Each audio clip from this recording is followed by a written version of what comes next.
Voilà, pour la causerie de ce matin, j'ai convié pour vous Charles Olympio Sebouka, il est acteur politique. Bonjour. Bonjour Lali, bonjour chers téléspectateurs. Bienvenue et en face de vous, nous avons... Bonjour Lali.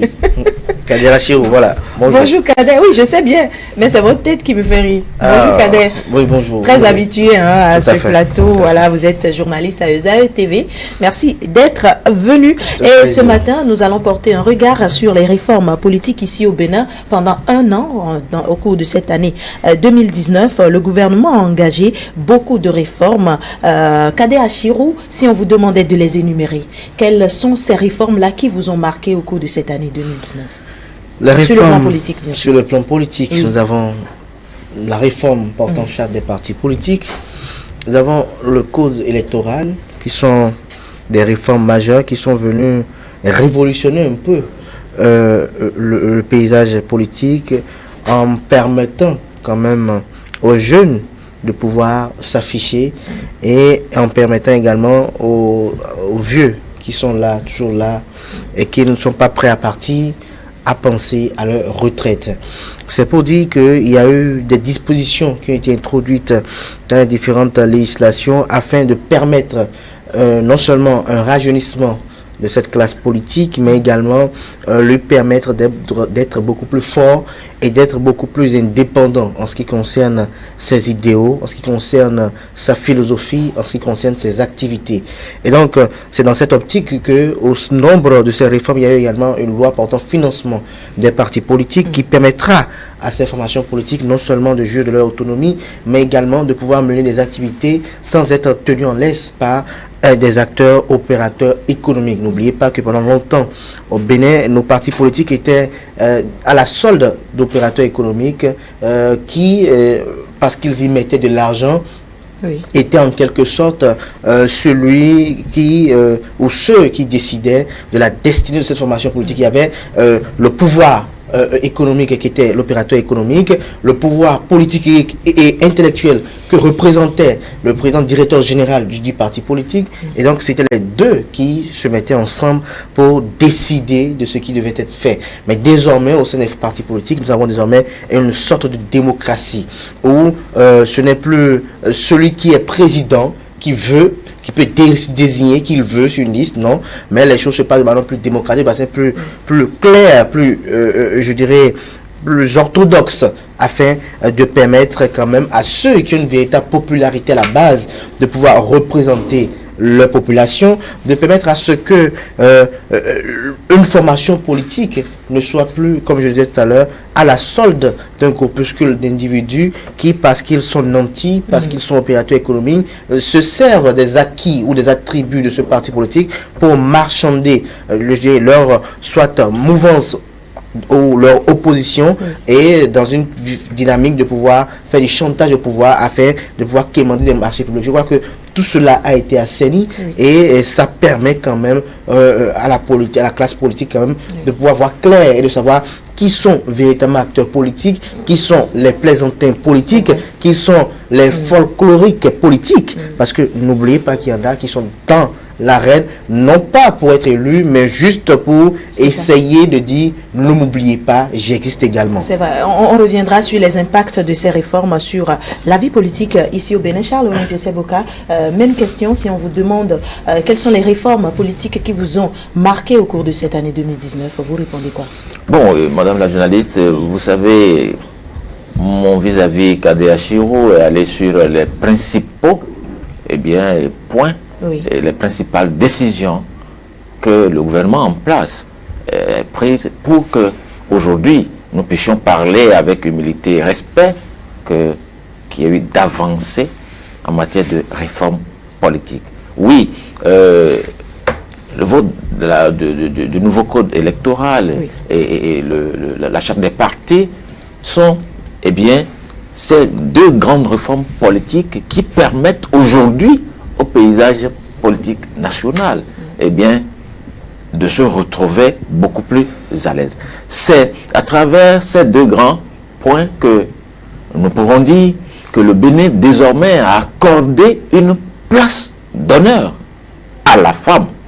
Parce que si vous vous souvenez, vous savez qu'avec le nouveau code électoral, les gens sont allés jusqu'à mettre dans les dispositions qu'il faudra donc une chose là positive pour les femmes. Discrimination positive pour les femmes. Donc cela voudra dire que les gens ont constaté que par le passé, il se faisait des choses, il se passait certaines choses qui n'arrangeaient pas la manière de gérer, la manière de gouverner notre pays. Donc, c'est pour avancer qu'on ait fait ces choses-là, qu'on ait pris ces décisions-là, qu'on ait réformé ces aspects-là pour notre système politique. Donc, je veux dire, madame la journaliste, que en dehors de ces deux grands points, du nouveau code électoral et de la charte des partis politiques, beaucoup de choses se sont faites au niveau de la nouvelle législature qui, aujourd'hui,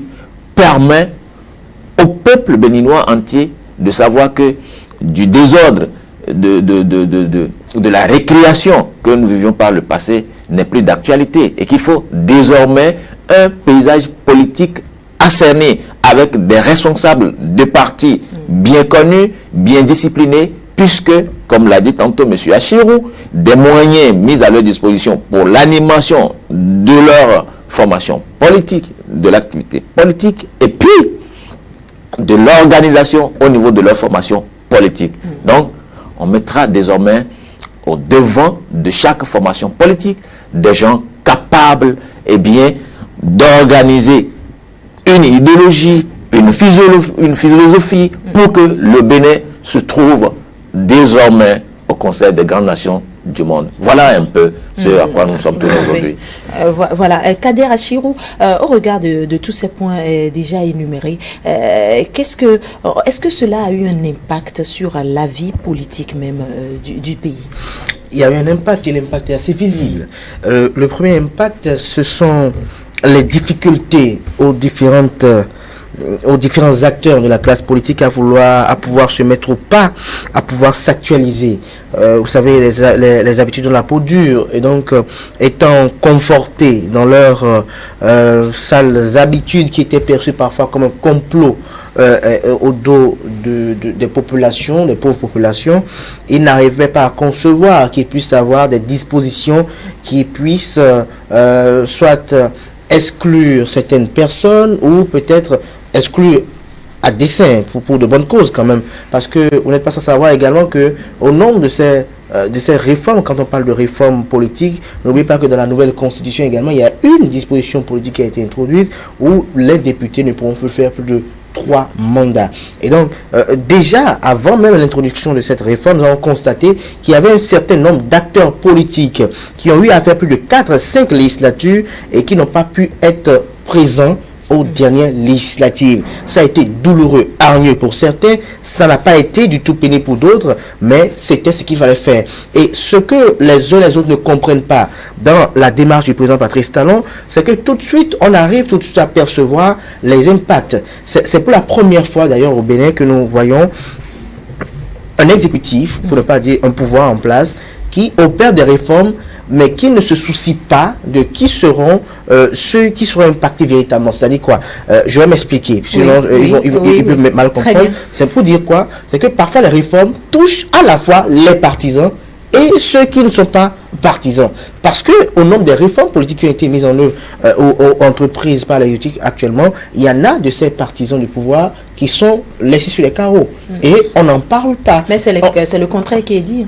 On n'en parle pas parce qu'on estime que non, ils sont aux frais, alors qu'il y en a parmi eux qui souffrent. Il n'y a pas eu de réformes qui ont été prises seulement au détriment d'acteurs politiques de l'opposition. C'est pour dire que nous devons comprendre les enjeux qui s'imposent, qui sont de très bons enjeux d'ailleurs, les enjeux de ce que le président Patrice Talon avait promis aux Béninois, un renouvellement de la classe politique et du personnel politique, parce qu'il y en a qui, depuis 1990 et bien avant cela, étaient toujours là, animer la vie politique. C'était eux qui décidaient de tout. Et chaque fois qu'il y avait certaines décisions d'une grande envergure qui devaient être prises, il y avait forcément cette volonté de dire il faut qu'on aille les consulter. À telle enseigne qu'on se demandait si ils ne faisaient pas partie de cette oligarchie nationale, ou ce qu'on pourrait qualifier d'une oligarchie nationale, où c'est entre eux que tout se fait.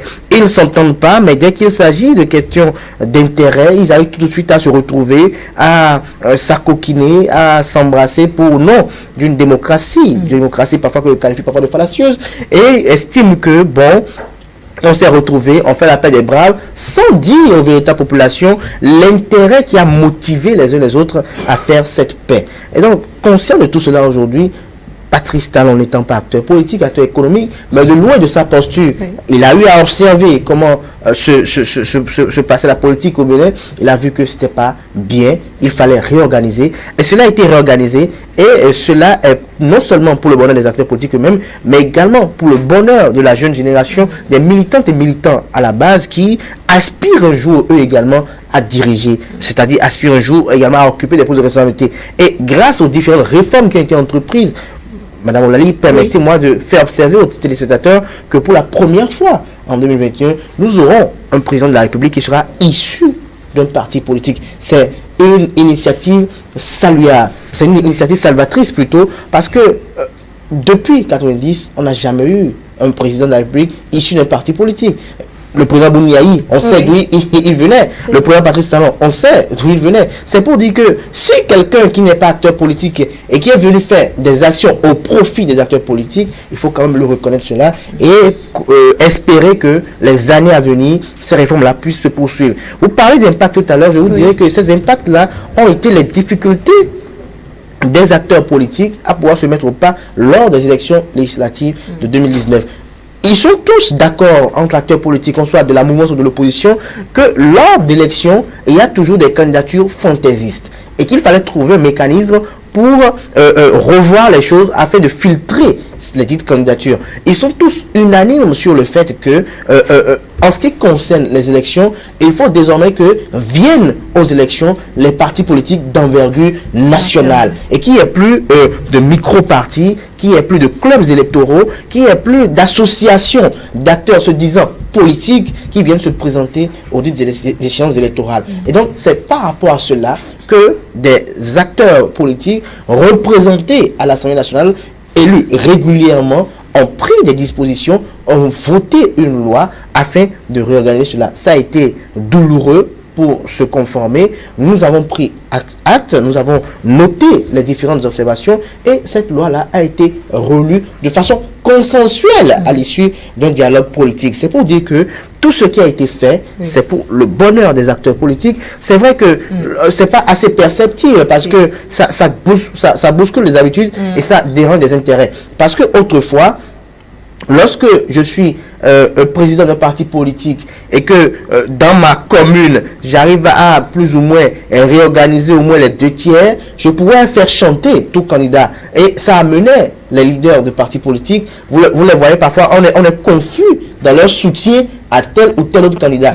Aujourd'hui, les partis politiques sont d'envergure nationale. Et donc, désormais, le parti politique, quand on parle Bloc républicain, quand on parle FCBE, quand on parle FCDB, c'est les partis politiques d'envergure nationale. Et donc, il n'y a plus à un acteur qui veut peut-être à la conquête du pouvoir dire il faut que j'aille faire tout le tour du Bénin pour négocier avec chacun d'entre eux. On voit le bureau politique du parti politique, on échange avec lui et le bureau politique sait ce qu'il doit faire pour que le mot d'ordre soit unanime sur l'ensemble du territoire national. Et je crois que c'est à l'actif du président Patrice Talon parce que pendant longtemps, c'était un vœu latent et aujourd'hui se concrétise progressivement. C'est vrai que, en toute honnêteté, avouons-le que la mayonnaise peine à prendre, mais nous voyons déjà que peu à peu, peu au bout, il y a les uns et les autres qui arrivent quand même à s'accommoder avec cela. Et au fil de quelques années, ce ne serait plus qu'une question d'actifs. Très bien, Charles Olympio Sebouka. Kader Achirou disait tout à l'heure que ces réformes sont conçues pour le bonheur des acteurs politiques. Est-ce vrai? Oui, enfin, naturellement, oui. Vous êtes acteur politique. Naturellement, oui. Naturellement, oui, madame la journaliste, parce que vous savez, tout le monde, tout acteur politique était conscient de ce que la classe politique nationale devrait être, assainie, revue. Alors, que ce soit ceux qui se réclament aujourd'hui de l'opposition ou ceux qui se réclament de la mouvance présidentielle, et tous savaient hier qu'il fallait donc opérer certaines réformes politiques pour pouvoir permettre à notre pays d'avancer. Le président Talon, avec son équipe, conscient de cet enjeu, a décidé d'aller vite et plus vite pour que désormais le Bénin se retrouve un pays, eh bien, au regard des autres nations du monde. Ce qui est, eh bien, issu de l'assise appelée l'assise du dialogue politique, oui, qui, eh bien, permet à la machine mise en place à l'Assemblée nationale de commencer par, eh bien, voter des textes de loi pour permettre désormais à ce que la classe politique soit canalisée et que ce soit pour le bonheur du peuple béninois. M. Kader n'a pas menti, parce que après ces étapes-là, nous avons constaté que désormais, qui est acteur politique sait ce qu'il attend, ce qu'il doit faire pour que le peuple sache véritablement que celui-là rêve ou bien travaille pour développement. Oui. Ce n'était pas cela hier. Des questions de marchandage politique, de chantage politique et tout ça. Et puis, on en a fini avec, madame la journaliste. Donc, c'est pour dire la question liée aux réformes politiques en cette année 2019. Oui. Je vous dis bien, c'est une grande avancée pour notre pays et tout le monde en est conscient et on en est fier. Parlons des lois votées, est-ce qu'il n'y a pas ces lois qui ont beaucoup plus favorisé la mouvance que l'opposition? Vous savez, madame la journaliste, vous savez, on est politique et que l'on se dit souvent, quand on n'est pas au pouvoir, quand on n'est pas bien sur le trône, que les lois ou les textes votés par ceux qui exercent, eh bien, les arrangent. Oui. Bien au contraire. Le législateur, avant de voter un texte, eh bien, recueille des informations, procède à des diagnostics et se dit, il faut désormais qu'on mette ces normes qui, eh bien, répondront aux réalités du quotidien des citoyens pour permettre, eh bien, désormais de la discipline selon un objectif donné. Donc, si les gens continuent de dire aujourd'hui qu'il y a des lois qui ont été votées pour pouvoir écarter ou bien mettre en mal ceux qui ne sont pas au pouvoir, je dis, ce ne sont que des langages politiciens. Parce que tout se fait selon, eh bien, le désir, les attentes du peuple. Parce que c'est ce que nous réclamons en tant que citoyens qui permet aux législateurs, eh bien, de poser des balises et permettre à l'ensemble d'avancer. Et à quel moment vous, en tant qu'acteur politique, membre de parti de la mouvance, vous vous êtes senti en difficulté par une certaine décision? Bon, vous savez, M. Kader a eu à le dire tout à l'heure, il y a parfois certaines décisions qui tombent et que soi-même en tant que législateur, appartenant à une formation qui peut-être en train de soutenir le pouvoir, peut se sentir, bon voilà, et telle décision n'arrange pas trop, mais pour des questions du mieux-être, du bonheur, de la paix du cœur des citoyens, on est contraint de voter des textes, de voter des lois pour permettre, eh bien, désormais à notre pays dans son entièreté d'avancer. Donc je pense que c'est cela qui est essentiel. Monsieur Talon, d'abord, depuis sa personne, étant jusqu'à ceux qui l'entourent et qui constituent le gouvernement, nous ne pouvons pas dire que tout ce qu'ils font aujourd'hui ne va que dans leurs intérêts. Moi je dis non, parce qu'il y a beaucoup de choses qui se passent et que nous savons que tel ou tel collaborateur de M. Talon qui se retrouve par le passé dans telle ou telle autre dynamique de la République ou dans la République et qui se sent peut-être épinglé par de nouvelles dispositions ou de nouvelles normes, ne dit rien et ça ne fait rien à M. Talon parce que on a pour impression aujourd'hui que le baromètre ne reste que le peuple, le désir du peuple, l'attente du peuple et c'est cela l'objectif de la gouvernance actuelle. Très bien. Kader Achiro, quel est désormais le visage politique du Bénin? Le visage est clair, mais vous me permettrez un peu d'aller un peu en arrière pour faire observer. Tout à l'heure, quand mon vis-à-vis parlait, il a évoquer un peu les soubresauts qui ont agité un peu les uns les autres à la veille des élections législatives de 2019, oui. Lors de l'applicabilité des différentes législations, à savoir le charte des partis politiques et code électoral, oui. Mais les uns et les autres ont oublié qu'il y avait eu une issue à laquelle l'opposition s'est opposée, une issue à laquelle qui demandait à ce qu'on puisse amender la Constitution pour un prolongement du mandat des députés de 45 jours, juste 45 jours, afin de leur permettre d'être au pas. Et quand on nous parle d'élections législatives exclusives, on oublie également de citer qu'au nombre des partis politiques qui n'ont pas pris part à ces élections-là, il y a également des partis politiques de la mouvance présidentielle, le Parti du Renouveau démocratique PRD. Oui. Depuis que je suis né, j'entends parler de ce parti politique. Il n'a pas pu prendre à ces échéances électorales, oui. Parce que nous avons constaté ce que nous avons constaté. Ce que nous avons constaté, c'est quoi? C'est l'expression de ce que il était irrésistible que des réformes soient opérées, parce que nous avons constaté pendant longtemps qu'il y en a des acteurs politiques qui, aujourd'hui, vous apprenez qu'ils sont de tel parti politique, demain, ils sont de tel parti politique, parce qu'ils tournent au gré du vent en fonction de leurs intérêts. Et donc, il était normal qu'ils puissent avoir une réforme qui vienne quand même réaménager les choses, réagir les choses, en permettant à chacun de rester là où il doit rester.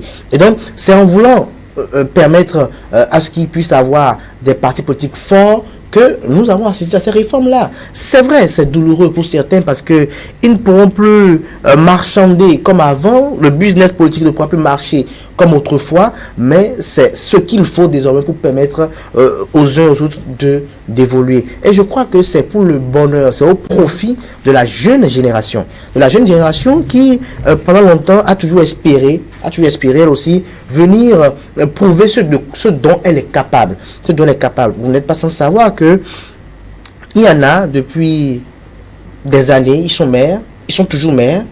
Et il y en a depuis des années, ils sont toujours députés. Et il y en a qui, dans certaines localités, on ne peut pas se passer d'eux quand il s'agit d'élection. Et je crois que l'élection du président Patrice Talon a été l'expression forte de ce que il y avait un problème, il y avait un besoin, un grand besoin de pouvoir revoir l'arène politique, parce que on n'a pas pu comprendre comment de grandes coalitions ont été formées par endroits, de grands acteurs se sont accoquinés tels des sanctions autour d'un acteur politique parce qu'il était très fortuné, ils sont accoquinés là, mais on n'a pas compris comment Patrice Talon, qui avait très peu d'acteurs politiques derrière lui, a pu rafler la mise. C'est pour dire que les acteurs politiques à un moment donné avaient perdu de crédibilité auprès des populations. Et pour rétablir cette crédibilité, il fallait un certain nombre de dispositions légales qui devraient permettre aux populations de pouvoir revenir en confiance avec ces acteurs politiques. Parce que, n'oubliez pas que dès qu'ils commencent à parler, on dit « Oh, il a déjà pris son argent et il veut nous baratiner ». À tel point que les populations n'étaient plus en confiance avec les 10 acteurs politiques. Aujourd'hui, lorsque vous êtes militant d'un parti politique et que vous apparaissez à tel endroit pour faire une action, il n'y a plus d'action unilatérale. L'action, elle est approuvée par un bureau politique, le président du parti politique donne son aval et là, vous y allez. À telle enseigne que désormais aussi, avec ce nouveau financement des partis politiques, il n'y aura plus de personnes qui se ruinent dans la politique. Parce que nous avons été tous, j'espère que vous avez des parents qui ont fait de la politique, vous avez encore des gens qui étaient multimillionnaires, mais à cause de ce business de politique-là, parce qu'ils espéraient, parce qu'on les a miroité des choses, se sont ruinés et aujourd'hui sont presque de simples mendiants ou des mendiants plus élégants. C'est pour dire que désormais, je suis heureux qu'il y ait une certaine réorganisation et l'espérance des uns et des autres, c'est que les réformes puissent se poursuivre et que les dispositions qui ne sont pas totalement dans la plénitude de leur efficacité, on puisse les revoir pour que désormais, parce que nous apprenons de part et d'autre, c'est pas très élégant, d'émissions par-ci, d'émissions par-là, qu'on puisse revoir les dispositions pour permettre à certaines personnes, dès qu'ils se lèvent eux-mêmes pour faire un choix d'adhésion à un parti politique, il faut qu'on les oblige pendant une durée donnée à rester dans cette formation politique pour faire du véritable militantisme. Parce que ce qui se passe là, C'est ce que nous déplorons par endroit. Et c'est là les autres chantiers qui restent pour les députés de la 8e législature, pour que les uns et les autres, à la direction législative ou communale, qui ne font pas de la transhumance à aller dans nos partis politiques, parce qu'ils espèrent que à cet endroit-là, comme tel est plus populaire que moi, c'est parce que je me retrouve sur la liste, il faut que j'aille dans tel parti politique. Donc, vous avez vu déjà, même au niveau de l'UPDB, vous voyez comment tel démissionne pour aller dans l'autre démissionne pour parce qu'on voit qu'à tel niveau, on peut pas me positionner. Il faut que désormais, quelqu'un adhère à l'information politique, qu'on puisse peut-être trouver. C'est une proposition, et comme vous trouvez une législation pour dire, pendant 4 ans, pendant 5 ans, tu es de cette formation politique. Si tu démissionnes, tu n'intègres rien d'abord. Aucune formation politique. À tel enseigne que les gens pourront faire des choix bien réfléchis et non des choix opportunistes. Je reviens à vous tout de suite. Charles Olympio Seboka, au regard de tout ce qu'il vient de dire, désormais l'animation de la vie politique ne sera plus un jeu. Naturellement pas. L'animation ça devient beaucoup plus sérieux. Voilà, beaucoup plus sérieux parce que désormais, vous-même, vous le constatez déjà sur le terrain, que ce soit avec la formation où je suis, l'Union progressiste, des initiatives, eh bien, prennent corps tous les jours. Les jeunes, on les organise pour des formations vraiment à l'idéologie, à la philosophie du parti, des enseignements pour permettre à chaque militant et militante, eh bien, d'avoir une directive, eh bien, selon le parti. Donc, beaucoup de choses se font tant au niveau de notre formation qu'au niveau des autres aussi. Le BR, vous avez suivi un peu aussi après leur rentrée universitaire et tout ça. Et récemment, la semaine dernière, je pense, avec Moël Bénin, vous avez vu aussi les initiatives. Donc, cela voudrait dire que désormais, nous avons des formations politiques bien structurées, bien organisées, avec des dynamismes beaucoup plus d'actualité, pour pouvoir bien répondre à l'attente du peuple. Donc, c'est pour vous dire que désormais, au niveau de chaque formation politique, de la discipline hier, pour que nous ayons à la tête de notre pays, comme l'a dit tantôt M. Achirou, un président issu d'une véritable formation politique et qui, après intronisation, après installation, saura le travail qu'il attend parce que il sait bien ce que le peuple lui aurait confié. Voilà. Kadé Achirou, est-ce qu'il y a d'autres domaines qui sont touchés par ces réformes politiques, à part, bien sûr, la vie politique? Non, vous savez, ces réformes-là, vous savez, quand on parle de politique, généralement, c'est général. Vous savez, les acteurs politiques nous ont tellement pris en otage que dès qu'ils toussent, le peuple entier tousse. Lorsqu'ils ont eu des difficultés, où certains ont vu que il y aura d'Assemblée nationale sans eux, vous savez comment ils se sont organisés pour organiser l'insurrection. Alors, dès que eux, ils ont un problème, nous tous dans le pays, nous avons des problèmes. Alors, lorsque nous avons des problèmes dans la rue, où nous sommes confrontés à de l'eau, dans nos vents et autres, eux, ils n'en sentent rien parce que eux, ils ont des voitures qui sont de véritables tanks, qui peuvent même rouler dans les rivières, peut-être. Donc, ils s'en battent les couilles. Mais dès que il y a une disposition, quelque chose, c'est pour dire en quelque sorte, je vais couper court, c'est pour dire que ces réformes-là ont forcément touché tous les secteurs d'activité. Et donc, vous avez vu, avec cette disposition introduite portant quitus fiscal, ça a permis à l'administration des impôts d'être plus animée qu'autrefois. Et ça a permis aux différents acteurs politiques de pouvoir penser à être exemplaires aussi. Parce qu'on n'est pas sans savoir que pendant des années, les gens allaient se réfugier sous le parapluie politique parce qu'ils ne voudraient pas payer certains dus, parce qu'ils ne voudraient pas être inquiétés par certaines affaires.